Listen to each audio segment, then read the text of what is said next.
And before I get into the gist of today's information, just as a Floridian, as somebody that grew up in West Central Florida, I was sad to see the news that Hulk Hogan passed away today. He was a major icon for anybody in Gen X. I can tell you, growing up then in the 80s and particularly the early 90s, he was really big. And he actually really was a star first before even he was Hulkamania, but when he was Thunder Lips in Rocky III.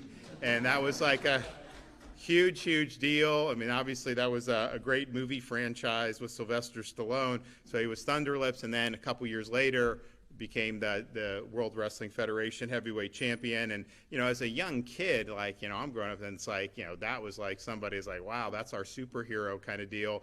And the fact that he was from a Tampa Bay area when I'm growing up there, I was like, oh my gosh, like this guy lives in our area. And, back then when they would do these big events like WrestleMania, you could go to it, which obviously I wasn't in a position to be able to go to, but they didn't have even pay-per-view where you would pay for it to come on the cable. They had closed circuit, so you could go to like a venue and they would play it on like a really big screen. And so like the first few WrestleManias I think were like that. And I remember WrestleMania 3. He was up. Hey, stop. Is that your fucking legacy? Get out of here. You bow down to a Get out of here. pedophile. Get out of here. You're a fucking pedophile. Get out of here. Donald Trump, Get out of here. Get out of here. Fuck you all. So you used to have the closed circuit. So you would go and you would have that, and then you'd just kind of watch it.